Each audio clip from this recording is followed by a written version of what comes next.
Good evening sir. मैं कुछ questions ले रहा हूँ कमेंट सेक्शन से। सर, अगर TSH लेवल हाई हो तो क्या ओव्यूलेशन में प्रॉब्लम जाती है?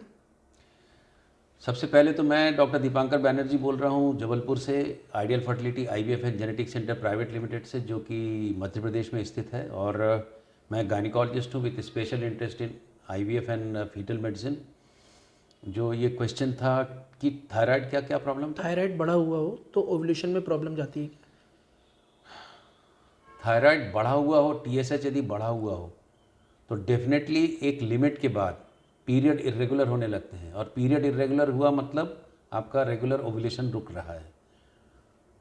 जब भी TSH बढ़ा मिले तो आपको TSH को दवाई दे के डॉक्टर से मिलके 2.3 से 3.5 माइक्रो यूनिट के आसपास रखना चाहिए, ताकि आपका बाकी सिस्टम ठीक रहे। खाली थायराइड से ओव्यूलेशन में प्रॉब्लम नहीं होती, थायराइड से हार्ट में भी प्रॉब्लम होती है, कोलेस्ट्रॉल भी बढ़ता है, बहुत सारा सिस्टम में प्रॉब्लम होता है। जैसे इंजन ऑयल नहीं डालो और केवल पेट्रोल डालो तो थोड़ी दिन बाद में वो इंजन सीज हो जाएगा, ऐसे ही बॉडी का भी इंजन सीज होने लगता है।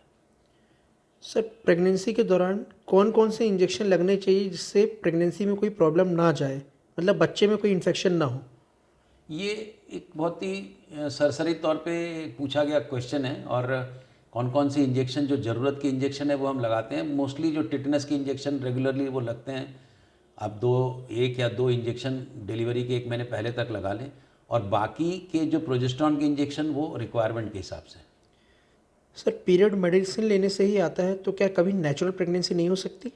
ये जो ये भी यही केस है, प्राइमरी एमिनोरिया का, सेकेंडरी एमिनोरिया का। यदि कितने दवाई, प्रॉब्लम कहाँ पर होती है कि ये जो क्वेश्चन करते हैं पीरियड दवाई से आता है, किस दवाई से, 5 से 7 दिन वाली दवाई से, प्रोजेस्टेरॉन से, कि आपको ओरल कॉन्ट्रासेप्टिव पिल लेना पड़ता है। दोनों में यदि जो रिस्पांस होगा उस हिसाब से डायग्नोसिस, उस हिसाब से वजह बनती है, उस हिसाब से हम ट्रीटमेंट डिसाइड करते हैं।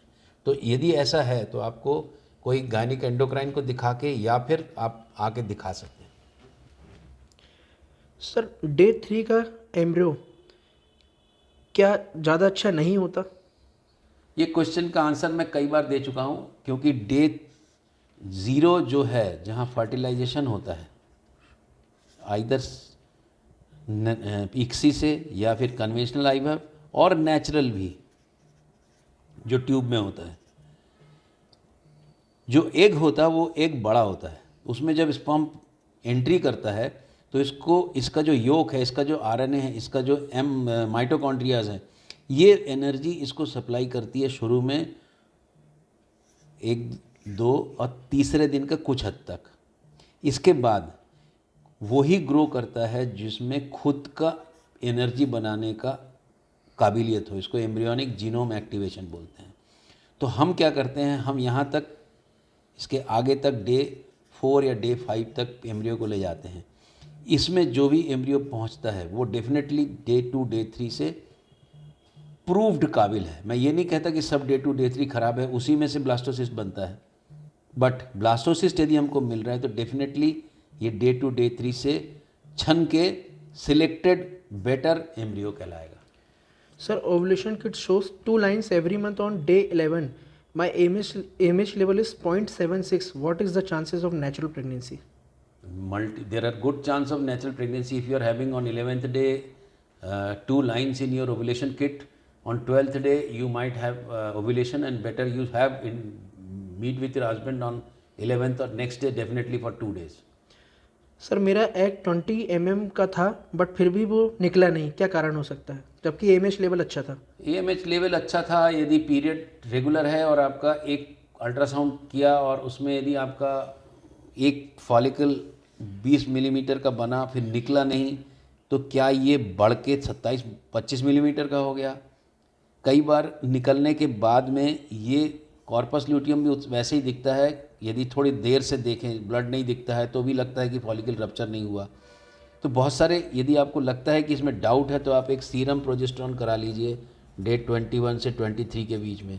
यदि ये मोर देन 3-5 नैनोग्राम से ऊपर आता है तो आप ओवुलेट किए थे।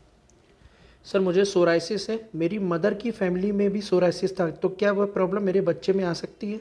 सोराइसिस एक मल्टी जेनेटिक प्रॉब्लम है, बट डेफिनेटली सोराइसिस के बहुत सारे रीज़न हैं, पर एकदम वो जेनेटिक है ये पक्का नहीं है कि फिर से जाएगा नेक्स्ट जनरेशन में। सुनने और जुड़ने के लिए बहुत बहुत धन्यवाद। यदि आप ये चैनल अभी तक देख रहे हैं तो प्लीज़ आपसे गुजारिश है कि ये यूट्यूब चैनल को आप देखिए ही नहीं, मेरे चैनल को सब्सक्राइब भी करिए, सब्सक्रिप्शन फ्री है। और ये इन्फॉर्मेशन आप दूसरों को भी दे सकते हैं, शेयर कर सकते हैं। और हमारे सोशल मीडिया के जो दूसरे हैंडल्स हैं, जब मैं इंस्टाग्राम में लाइव हूँ आइडियल फर्टिलिटी से, और फेसबुक के भी आइडियल फर्टिलिटी पेज पे जाके आप अपने क्वेश्चन और सुझाव रख सकते हैं। सुनने और जुड़ने के लिए बहुत बहुत धन्यवाद।